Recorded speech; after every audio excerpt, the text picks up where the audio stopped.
Hello friends, आज हमारा मध्यकालीन भारत के इतिहास का ये 15वां लेक्चर है, जिसमें हम जहांगीर एवं शाहजहां के बारे में देखेंगे। इससे पहले हम अकबर के बारे में देख चुके थे, जो कि प्रश्नों के माध्यम से कवर किए थे।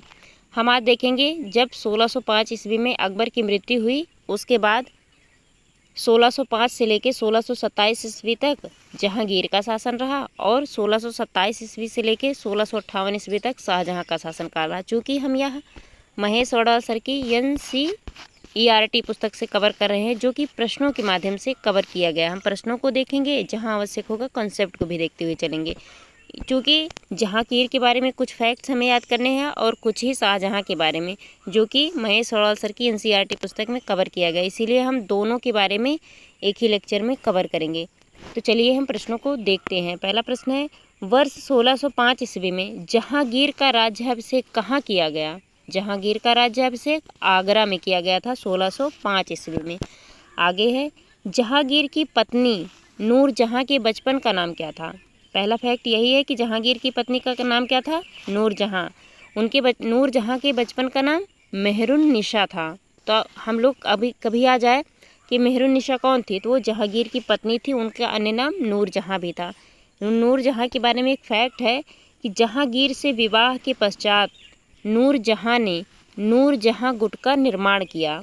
इस गुट के प्रमुख सदस्य थे शहजादा खुर्रम, जो कि बाद में शाहजहां कहलाए, और अर्थात नूरजहां के जो पुत्र थे, जो कि खुर्रम थे, बाद में वही शाहजहां कहलाए।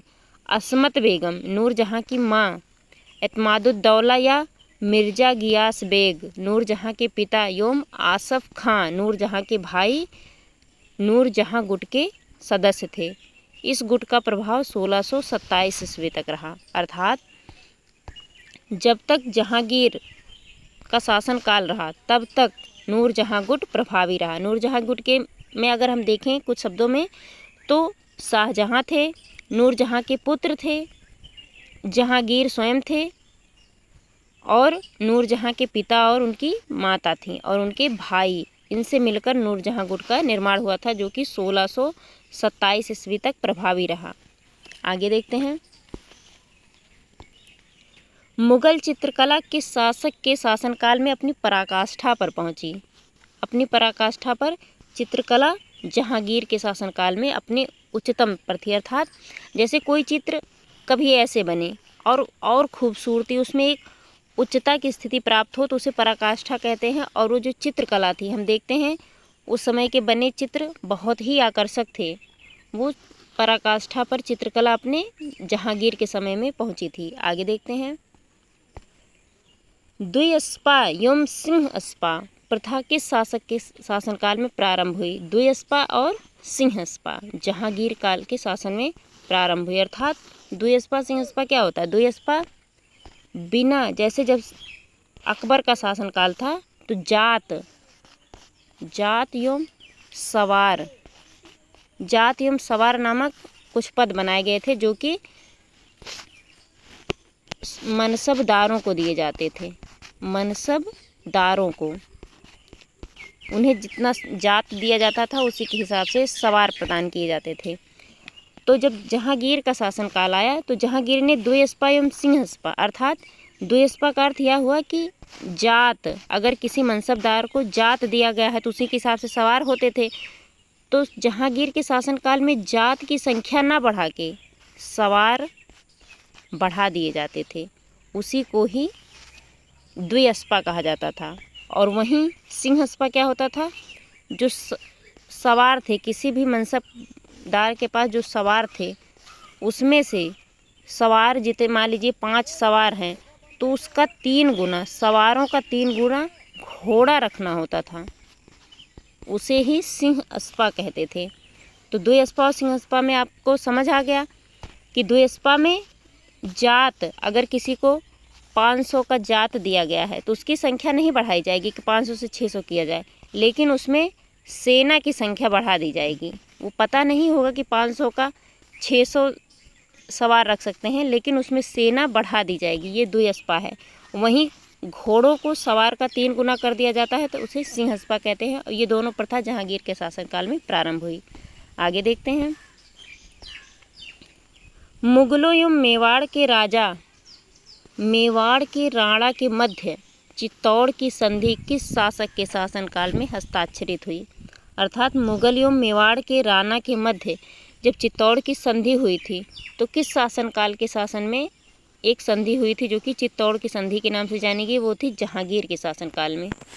चूँकि यहाँ प्रश्न दिया है तो उसी के हिसाब से हम फैक्ट्स को कवर कर रहे हैं। आगे देखते हैं।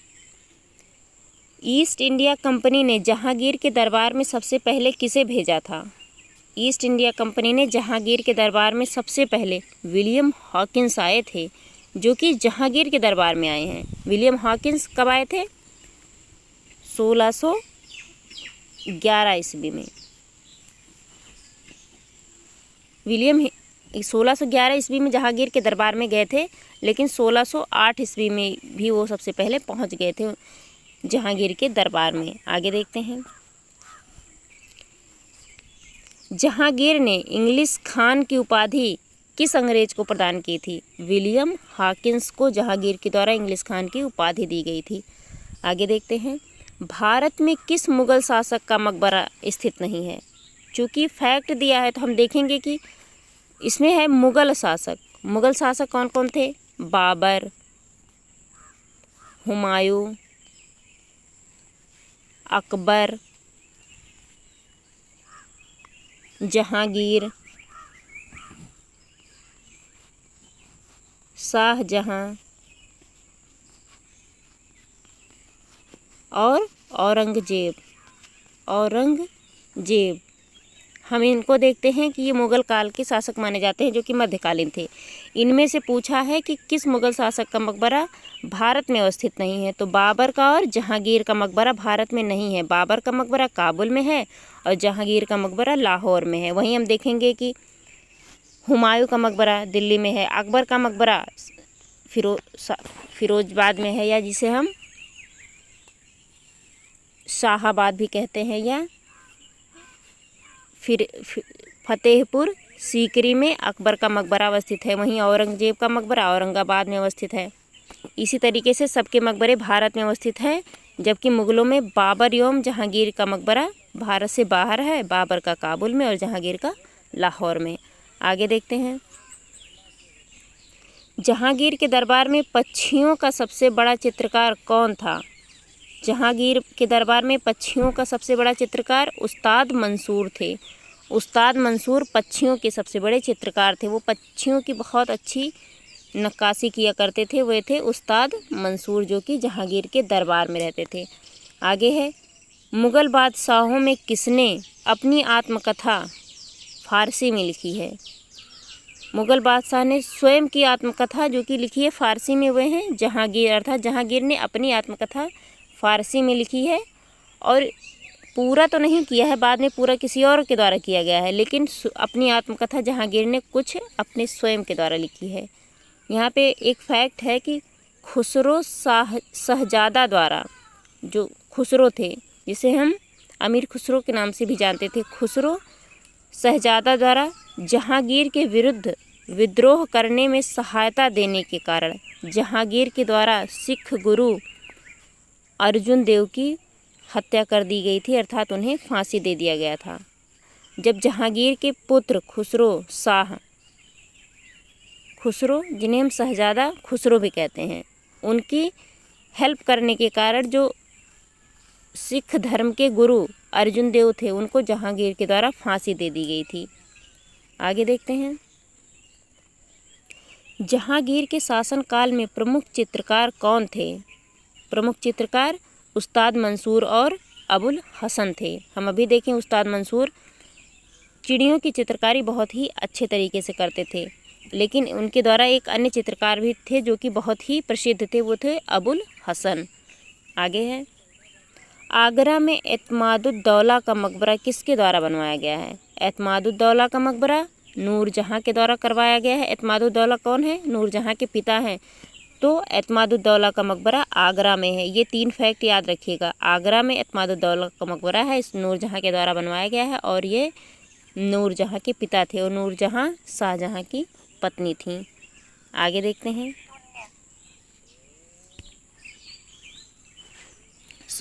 नूरजहाँ जहांगीर की पत्नी थी।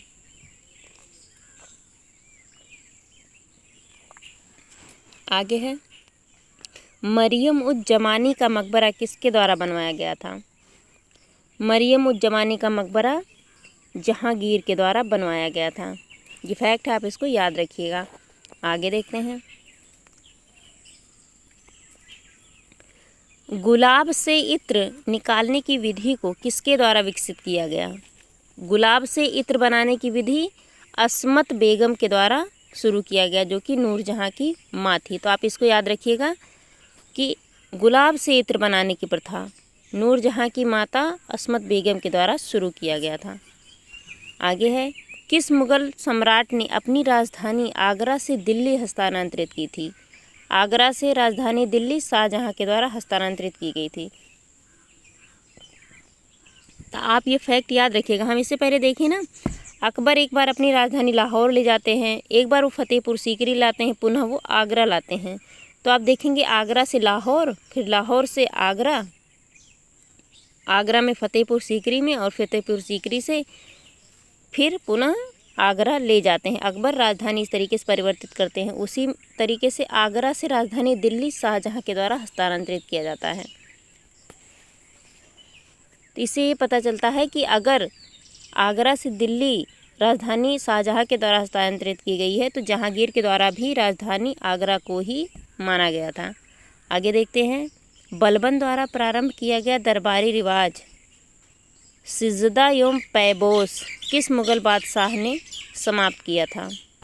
सबसे पहले तो सिजदा योम पैबोस शुरू किसके द्वारा किया गया था? बलबन के द्वारा, और समाप्त शाहजहाँ के द्वारा। सिजदा होता था कि जो भी कोई दरबार में आएगा वो राजा के सामने सिर झुकाएगा, और पैबोस वो प्रथा थी जिसमें कोई भी राजा के सामने आएगा तो वो उन्हीं के सामने ऐसे सीधे लेट जाएगा, उसे पैबोस कहा जाता था। और ये मुग़लों के दरबार में हुआ करता था, जिसको शाहजहाँ के द्वारा समाप्त किया गया और शुरू बलबन के द्वारा किया गया था। चूँकि बलबन एक गुलाम था तो सोचता था कि हमारे सामने सब सर झुका के ही आए जाए। आगे है, शाहजहाँ की पत्नी अर्जुमंद बानो बेगम को किस प्रचलित नाम से जाना जाता है? शाहजहाँ की पत्नी का नाम क्या था? अर्जुमंद बानो बेगम। उनको प्रचलित रूप से मुमताज़ महल के नाम से जाना जाता था। तो आप याद रखिएगा, मुमताज़ महल का एक अन्य नाम अर्जुमंद बानो बेगम था। यहाँ पे एक फैक्ट है कि मुमताज़ महल की मृत्यु के पश्चात शाहजहाँ ने उनकी स्मृति में आगरा में ताजमहल का निर्माण करवाया। ताजमहल का वास्तुकार उस्ताद अहमद लाहौरी थे। तो आप याद रखिएगा कि जो आगरा के किले का जो भी डिज़ाइन है उसको उस्ताद अहमद लाहौरी के द्वारा डिज़ाइन किया गया था, और यह शाहजहाँ के द्वारा अपनी पत्नी मुमताज़ महल की याद में बनवाया गया था। आगे देखते हैं, मयूर सिंहासन जिसे तख्त ए ताउस भी कहते थे, मयूर सिंहासन का निर्माण किसके द्वारा करवाया गया था? मयूर सिंहासन का निर्माण शाहजहाँ के द्वारा करवाया गया था, जो कि बहुत ही खूबसूरत होता था, जिस पे राजा बैठा करते थे। तो मयूर सिंहासन का निर्माण शाहजहाँ के द्वारा करवाया गया था, जिसे हम तख्त ए ताउस भी कहते थे। आगे है, शाहजहाँ के शासनकाल को किस इतिहासकार ने मुग़ल काल का स्वर्ण युग कहा है? शाहजहाँ के शासनकाल को मुग़ल काल का स्वर्ण युग A.L. श्रीवास्तव के द्वारा कहा गया था। अर्थात मुग़ल काल का अगर चित्रकला का स्वर्ण युग कहा जाएगा तो जहांगीर को चित्रकला का स्वर्ण युग तो जहांगीर हैं। लेकिन अगर पूरे मुग़ल काल का स्वर्ण युग कहा जाएगा तो वो शाहजहाँ है। तो ये दो छोटे छोटे कीवर्ड याद रखिएगा कि चित्रकला का स्वर्ण युग जहांगीर, लेकिन पूरे मुग़ल काल का स्वर्ण युग वो शाहजहाँ के शासनकाल को कहा गया है। यह कथन A.L. श्रीवास्तव का है। आगे देखते हैं, अपनी सहिष्णुता तथा उदारता के कारण किसे लघु अकबर के नाम से भी जाना जाता था? अर्थात कौन था जो इतना उदार था, जिसे हम छोटा अकबर भी कहते थे? वो थे दारा शिकोह शाहजहाँ के पुत्र थे।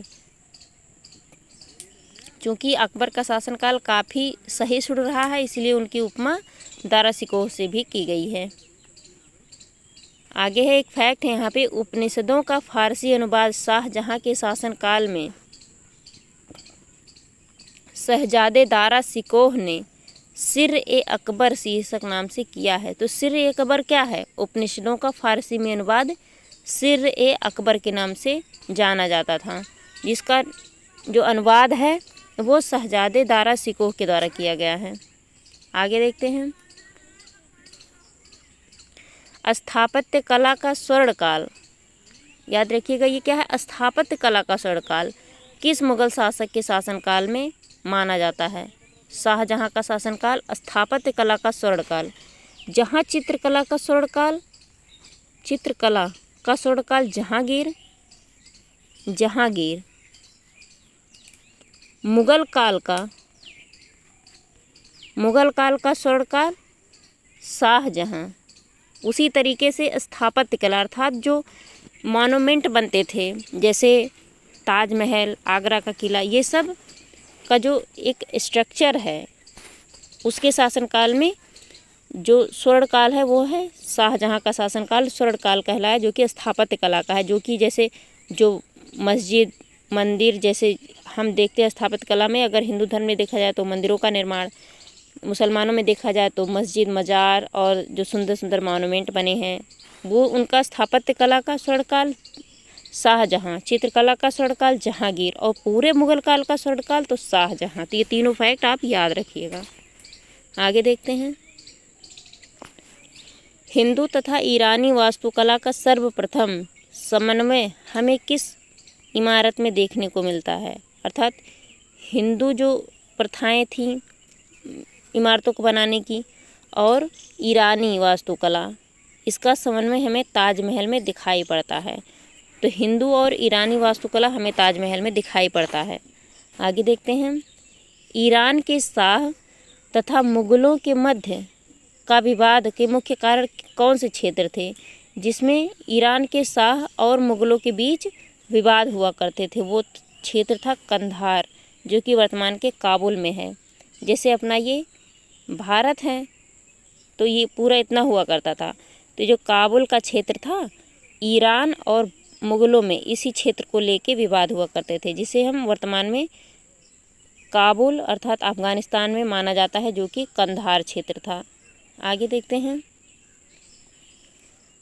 शाहजहाँ को कोहिनूर हीरा किसके द्वारा उपहार में दिया गया?